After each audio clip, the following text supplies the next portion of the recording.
taking time for your health. The African American Wellness Watch. Trusted information for us, by us. Dr. Mike LeNoir and other experts from around the country and around the world have the latest on how you and your family can get healthy and stay well. It's time for the African American Wellness Watch. Hello, everybody. I am Minjon LeNoir Hall, and welcome to the African American Wellness Project webinar. Today, we're going to be talking about pretty enough. I mean, I wake up some days, and some days I feel really pretty, and some days I don't feel pretty at all. So today, we're going to look at how deconstructing makeup in a social media-driven world and how the impact it has on teens and adolescents. So today's guest, Tosca Hillman, has been in the makeup industry for several years. So I'm going to let her join the show, and I am going to let her tell us a little bit about herself, and we'll get started. Well, hello there. Hi, Tosca. Welcome to the show. Thank you for having me. Yes, the African American Wellness Project is really happy to have you here to talk about Pretty Enough. So we'll start with my first question. Tell us a little bit about yourself. Well, I've been in the beauty industry for over 30 years. I started out as a makeup artist. I started out in department stores. The old school way before the inception of shopping for makeup as we currently know it. And that was really kind of the training ground for getting to see women in their rawest forms, feeling insecure, creating relationships. I also did a lot of shooting with photographers. I worked with tons of models. I did tons of weddings back in the day. And then I went the executive route, and I worked for some of the biggest brands in the industry. I did really, really well. And it's been, I want to say maybe like 12 years, I started GloGirl Cosmetics. And, it was supposed to just be something fun and cute. I had no idea that it would turn into what it has. And as I continue to grow, because I think we're always growing and we're always changing, the brand has changed too. The brand has grown up, and the brand has taken on a different identity, but always in a good way.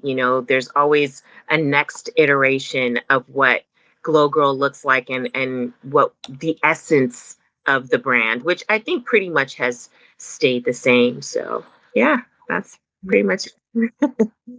So, my intro was like, do I feel pretty? Am I pretty enough? And I really want to talk to you about what makeup does and the impact it has on today's teens and adolescents.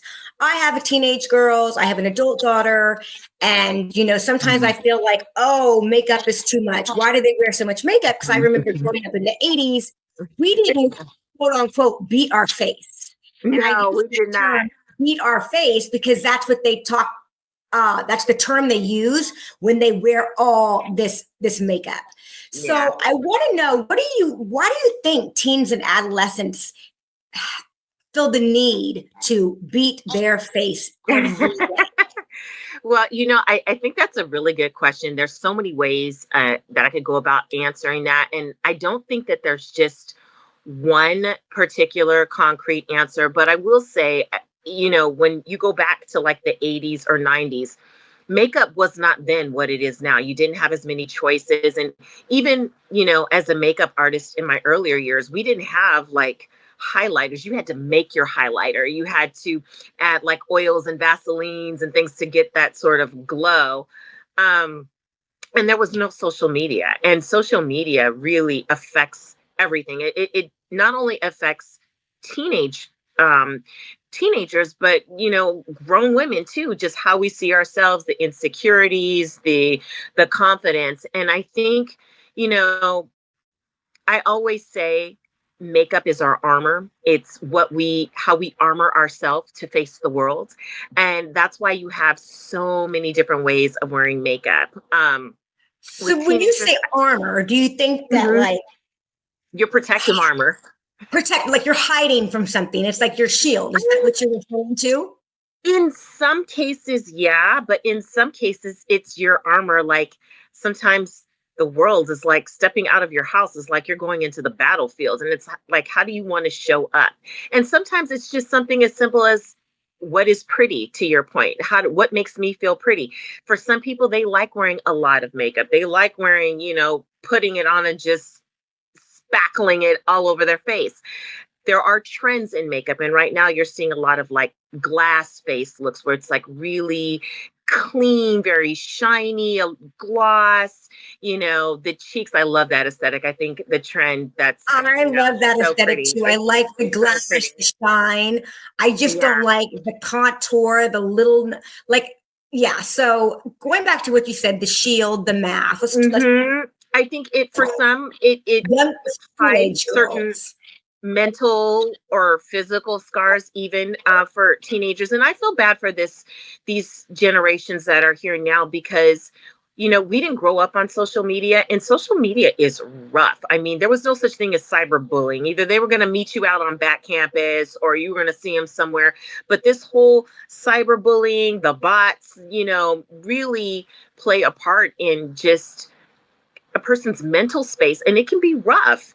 And so for some of these girls, I would I would probably say in some cases, I don't even think that they are aware of kind of how they choose their makeup. It's something that they saw online, their favorite influencers wearing it, or they saw some gloss. And, there's access to stores like Sephora and Ulta where you can go in and try. And, again, with social media kind of inundating us with these images of what beauty is supposed to look like, one of the things I try and say, it's beauty is first, it always starts in here.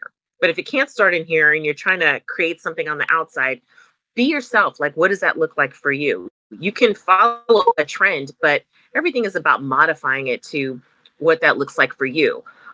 For teenagers, it's such a, like, I don't know if loaded answer is the correct thing, but there's so many factors that come into play when you talk about teenagers wearing makeup. Are they following the crowd?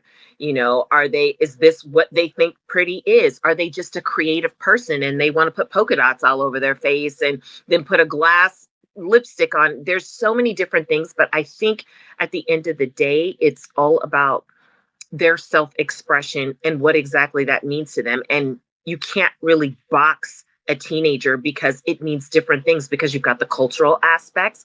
I notice different cultures tend to have different blueprints of what trends for them. Then you have like your general, trends that are happening. And then you have just kind of a mishmash of everything in there. So I think it's really about what makes them feel pretty and what makes them feel confident. And sometimes feeling confident in that stage of your life is, do I fit in? Does my makeup look like my friends? So that leads me to another question. It's like, so you're saying some people wear it to be creative, some Mhm. people wear it as a cultural way, but I also think there's a large percentage of teens and adolescents who wear it because they don't feel like they're enough without it. Oh, 100%. And I think that is across all things, whether it's your clothing, your shoes, the way you wear your hair. But in terms of makeup and not feeling good enough, yes. But that goes back to what I was saying about social media really impacting that mindset. There's so much pressure to put the big lashes on, to have your gloss, to have your baby hairs down. And that also, even though we're talking hair, that also plays into the makeup aesthetics, because you're putting that hair on, your baby hairs are combed down, you've got your gloss on. Is it the right gloss? And yeah, it does come into, your self-confidence. And I think, to be honest with you, at the risk of sounding preachy, that's where in that time of life, it's really important for parents to really be involved and have those conversations with their daughter or son, like, why are you wearing this makeup? Or is this what you really like? Who are you? Because the more confident you are, the less likely you are to be as influenced. You'll always be influenced because everything influences you, whether it's your surroundings or you saw your favorite actress in a movie or actor in a movie, you saw someone walking down the streets. But as it pertains to your peers and being a teenager, when you have your parents really involved in having conversations, not your parents policing you, because that's not going to work. Well, I remember even when I was let's talk about the policing for a while, because I feel yeah, like my teenager specifically wears way too much makeup. And I struggle as a parent to say, is it because she has low self-esteem? Why does she's a beautiful girl? I feel, and maybe you could talk to this, I feel like kids who wear makeup too young, they always tend to have to wear makeup all the time because the world never sees them without makeup. So as a yeah, parent, I'm always thinking like, why does she not feel like she's pretty enough without it? And I know we talked a little bit about social media and the yeah, trends and what's popular, but how do we as parents maybe have the conversation with them in a more effective way than what my dad used to do? He used to run over and just take the napkin and just wipe it off the face. He used to come in their classroom and with the rag. And so, I'm not doing that, but how do we as parents have the conversation with them about makeup and what does it mean to them? yeah. And I remember you saw us wear magenta mist lipstick in high I know it school. was fashion. What is it? It was Fashion Fair. Wet and Was the Wild red magenta mist. 547. Wet and Wild 547 was the color. Really? I thought it was the Fashion Fair magenta mist that you used to I wear think it was too. both. I would think it was Yeah, both. But yeah, like you said, we had one color to choose from. We put it here, here, and here, and that was about it. We didn't like make our nose smaller or bigger or a yeah. cheekbone. So, as a Yeah. parent, especially in my age group, see that we're like, what's going on? So, can we talk a little bit about that and maybe Yeah. about what they So, might be struggling with when they do that? so Or maybe not definitely, even. it could be definitely self-esteem issues, but it could literally be not even that deep, and they just love it because they feel more adult. And I think everything, I, I can't answer that in terms of telling someone what to do with their child, but I do think, you know, what are your expectations? What are your standards? Because in some households, some parents might be like, no, that's way too much. Go in the bathroom. You need to tone that down. I don't think that you need all that eyeshadow on. You are not allowed to wear all that eyeshadow. I don't mind if you do X, Y, and Z, but you look too grown. And there's a lot of predators out here. But it could be maybe you have a really creative child who at some point may get into the industry or may do something else. Maybe she's a painter and her face is her canvas, but she translates that into drawing or fashion. When they're wearing excessive amounts of makeup, I think instead of just telling your kid, you know what, you're wearing way too much makeup, you need to take that off right now, that's not going to fly. They're not even trying to hear that. But you could go about it. You could say the same thing. And I think it's finding the voice that they'll hear. Like, hey, I'm noticing that's kind of a lot. Like, you're such a pretty girl. Why do you want to wear that? It might be like, oh, mom, you're making such a big deal. Well, no, I'm a little uncomfortable.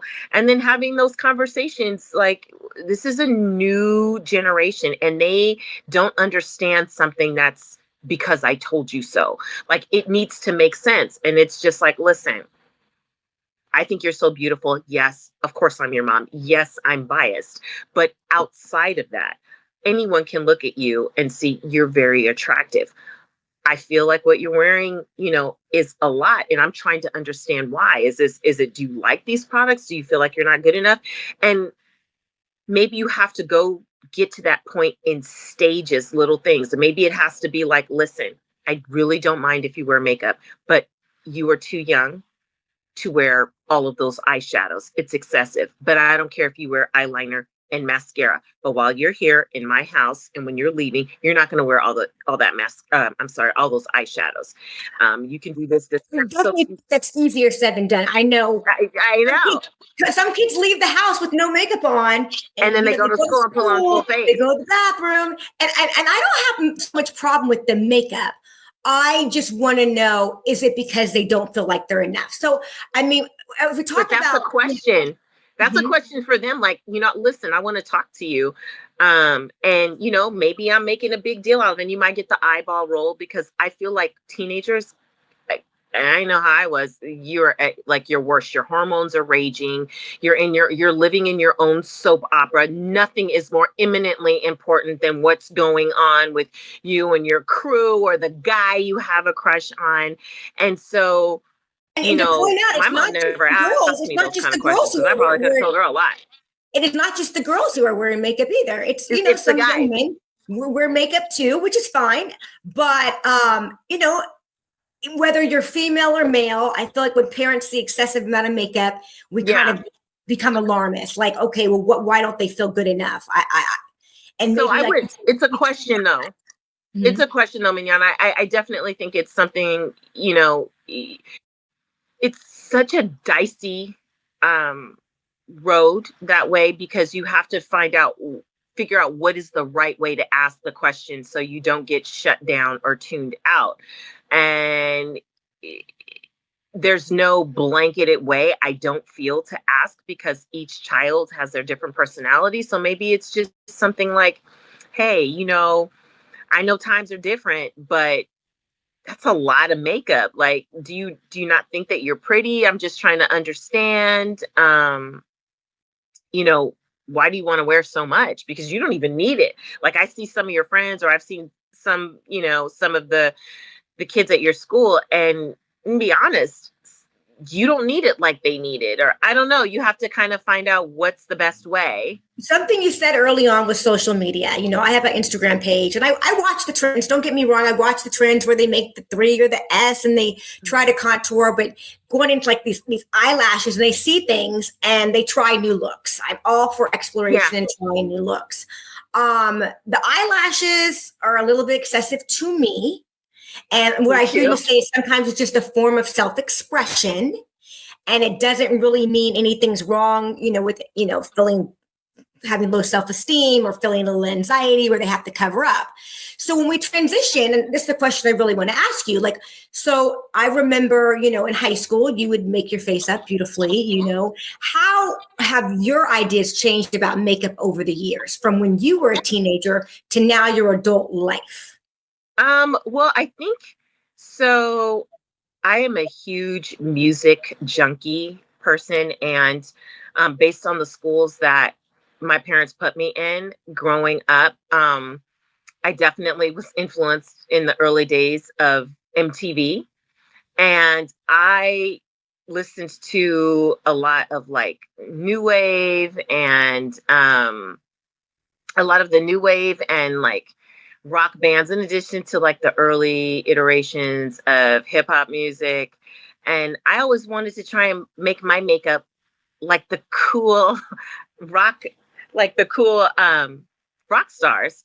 And so makeup, we didn't have as many choices that we have now to choose from to put on our face. So it just started out with me like playing with stuff and taking like I think I would take like Vaseline and mix them with like powders. Yeah, that's what it was. I would mix like oils or Vaseline with like glittery eyeshadows and then put them on my lips, and people would say like, "Oh, that's such a pretty lip color. Like, what color is that?" And I'd be like, "I made it." And they're like, "What do you mean you made it?" I had no idea that I would ever be in the makeup world. I didn't even know that that was a thing. It was just something that I liked to do. And So what I hear you saying is that when you started exploring makeup as a teenager, adolescent, it had nothing to do with your self-esteem. It's all about because you felt creative. You wanted to replicate, your rock star, your blondie, whoever it was on the stage. So yours yeah, was out of creativity, not yeah. anything dealing with maybe low self-esteem or anxiety or not feeling good enough. No, I used Okay. to, I think my biggest influence, and this is going to make you laugh, but I just thought she had the coolest makeup ever. And I wanted to know how I could do that for a Black girl. Susie Sue from Susie and the Banshees. And then it became Madonna. And so, like I was saying, I would take like eyeshadows and, put them and mix them with oils and then spread them on my lips, and it would just look really cool and kind of like Egyptian inspired. So yeah, I would just have fun with it that way, but I did not look at it, that I can recall, as anything having to do with my self-esteem. It was just really creative and I wanted to look cool. I think that's what it was. I wanted to be cool. So what I hear is So options have changed. There's more makeup to play around with than when we were kids. It can be mhm. a form of self-expression. I just wanted to be cool. I wanted to be cool. I wanted to look like the video women, and I was trying to teach myself to convert it from a white skin tone to a black skin tone, but I had no idea. Let's talk a little bit about that. I Yeah. mean, I go into Sephora and I see Fenty. I see your GloGirl brand. I see all the shades that you Well, guys. I'm not in Sephora yet. No, not in Sephora. I'm saying I see on your site the Uh-huh. GloGirl Cosmetics. I see all the shades. Hmm. See all the shades. Let's talk a little bit about that. I know when we were growing up, it was like one shade. We couldn't wear foundation. They had nothing for us. How do you think the new shades that are coming out to match people that look like us make girls feel? I mean, over the years, it kind of makes me feel good to see that. It's taken a long time, but it must be nice to go into a cosmetic store and know that they're going to have a shade that matches your skin tone. Yeah, well, I would have to say, and I would say this pertains to you as well, because it's kind of the elephant in the room, where there have always been shades that come closer to match you and I, um, but it's the deeper complexions in our culture that have really been missing. And when companies over the years would try and attempt to come out with really brown or chocolate skin tones, they would get it all wrong because they didn't understand the undertones. So just because someone has chocolate skin, you're not going to put like a yellow or green or beige base under there. You got to bring that heat so that it, really looks like them when they put it on. And that's been really frustrating to me as a Black woman. Yeah, I've been fortunate in the sense that my struggle with finding matches for my skin tone hasn't been as challenging as it has been for some of my friends that are deeper complected. And I always wondered, like, what is up with that? Why? Why is that so hard? It shouldn't be that hard. Um, and so, I'm happy to be a part of that solution. GloGirl doesn't yet have foundations. I do have something in the works to kind of bridge that gap within my brand for later this year.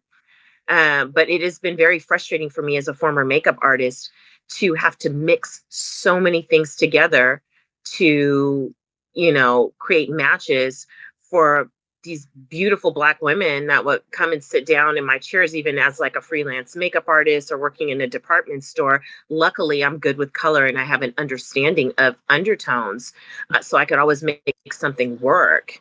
But in making it work, it's been very frustrating. So I am happy to see that there are a lot to choose from. But to your original question, like you and I have been in situations where has been easier for us over the years to find something that matches our skin tones as opposed to our deeper complected sisters out there. And it's just been really disgusting to me, very disheartening and frustrating as a makeup artist. But I will say, sometimes you can have a brand that is maybe too early to really capture the accolades that they deserve, which I would say is Fashion Fair. Fashion Fair spearheaded, at least for me, a lot of the color ranges. And it's my understanding, I worked for them really early. Like that was my first makeup brand I worked for, but they used to do really well in the Middle East. And I never could understand, if a brand like Fashion Fair could get it right, how come some of these other brands couldn't? And having worked for many, many big house brands, a lot of them would just straight up say, well, that's not really our audience. When I knew that it was the minorities that were really bringing in the dollars for these brands, but there was no interest in researching or trying to find or have solutions for darker complexions because that was not their. So that means the kids these days, when they walk in, they know for sure they're going to get a shade. It's going to make them feel more confident about themselves. They're not going to walk out of there feeling lesser than their counterparts who walk in. So you've really given us a lot of information about makeup. And you've kind of enlightened me, because I always assumed that, people wore a lot of makeup, especially young teenagers, because they didn't feel good enough. But I feel it's more of a sign of expression after It talking to is. you, that it's It how is. they express themselves. And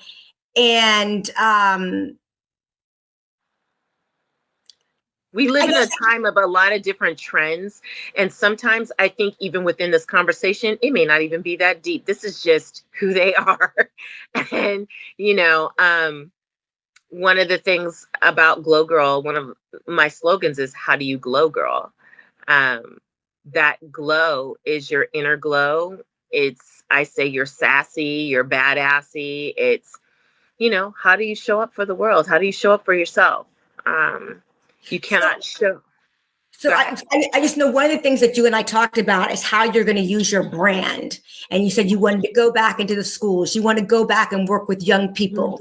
Let's I talk a do. little bit about how you want to use your brand to empower younger people. We talked a little bit about that. I just wanted you to kind of elaborate on that. Yeah, well, it is a goal. I think it's a ways out from now. But one of the places I would want to definitely start is with my alma mater, my high school. That was a really crucial time in my life in high school. I can definitely say I did not take advantage of the opportunity the way I could have. But you live, learn, and grow.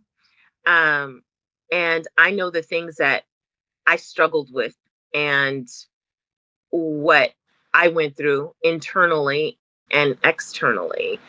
Um, Low self esteem, no matter how you look, is a real thing. How your peers perceive you or misperceive you is a real thing. And it is my hope to be able to join forces some kind of way with them, and without going into too much detail because I don't want to put it out there and someone take my idea, but to join forces with them, and create something really amazing Well, within I that can't wait to segment. see what that is, because So holiness forever, right? So I really can't wait to see what that is. So my final question to you, I just want to talk about, what if you have a young teen adolescent home, whether female, male, who really is showing that creative side? As a parent, what can I do to support them? Like, if they show an interest in the makeup industry and they show an interest in being creative, what resources are out there for them as maybe a creative outlet, which could pretty promote their well-being? Like, some people like to do sports, some people run track or yeah. volleyball, whatever it is. Maybe this creativity through makeup is an outlet for some young people. So what resources or what direction can parents help steer them for supports? Yeah, there's so many resources out there now, way more than when I was coming up. I would definitely say, beauty school is an option, but you need to find out first, like, what area do they want to go into? Because with beauty, there's hair, there's skin, there's makeup.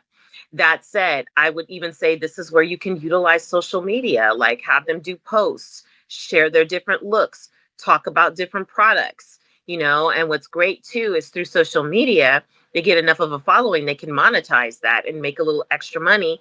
But then it's like, okay, do you want to go at this pro?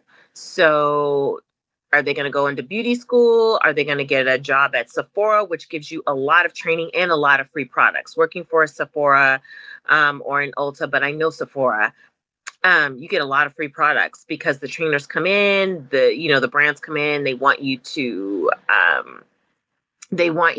show their products. They want you to sell their products. They have goals that they have to make. And so working there is a great training ground. I know a lot of makeup artists that are really high functioning in the beauty industry, in the makeup industry, whether it's on movie sets or dealing with celebrities, that started out in Sephora. But you don't have to just start there.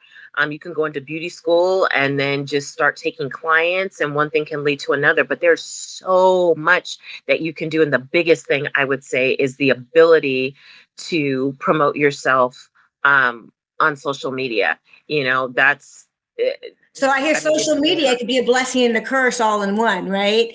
So they see yeah. these standards, but yet that's how people promote their creativity. Yeah, So that, but beauty school's still an option. And I was mhm, saying, working for Sephora is still an option because the great thing about Sephora, as I just mentioned, is that you can get a lot of free product there, which will help build your kids. You get a lot of knowledge yeah, about products. You're constantly around it. And then the posting and the social media should be like the backup just to validate you even more I understand. and show your own looks, but you got to find out what is it that your child is into. Is it the hair aspect? Is it the skin aspect? Maybe they can get a job with someone who has a makeup studio, or maybe they can do an internship with a makeup artist, so that they can go on bookings with them and they'll be responsible maybe for packing the kits and making sure everything is clean, but they're getting that experience. But the biggest thing, is promoting yourself through social media and then starting to freelance. If they have a gift for it, working in an environment like an Ulta or a Sephora is going to get them free clients to practice on because you're Yeah. showing these products, you're practicing on them. And so that's honing your craft. Well, it's So, funny. I came into this conversation thinking we were going to unpack the negatives of makeup. Like I'm thinking, oh, it's about self-esteem. It's about a shield, but really it's somewhat a form of self-expression that I really it didn't think is. about. Well, you kind It of brought is. that up. I still have that creative gene, but maybe my daughter has that creative gene where she likes to explore what she could do and what products she could layer. So you really changed my perspective and my outlook. And I'm sure a lot of the viewers as well. And I really thank you for giving us your time today. No problem. Is there anything? I mean, you're my favorite glow girl. You always have been. So, Thank you. I know that your cosmetics are out there. I would encourage people. What's your web? Is it glowgirlcosmetics.com? Is that correct? Yes. It's glowgirlcosmetics.com. There is no W in the glow, so it's just GLOGIRL. Follow me on social media, sign up for emails. I do like 1 to 2 emails a week. And being an indie brand, all support is very helpful. So definitely check out the website, check out the social media pages. I'm on TikTok too, not as busy as on TikTok, but I'm getting there. um, and yeah, I think that that's pretty much it. Well, you've changed my opinion for sure. And I'm sure we'll have to continue this conversation as trends change. I'm sure like 5 years from now, there'll be some other trend with makeup Oh, that always it's always next something. week. Next week. Next week, the eyelashes will be out to here, right? Let's pray they're not. That's one trend I'll never really understand, but hey, I guess it is what it is, and it's all form of expression. Yeah, So, yeah. Tosca, thank you again for coming to the Thank you show. for having me. I'm Appreciate sure we you. will talk again soon. Sounds great. Thanks, Min.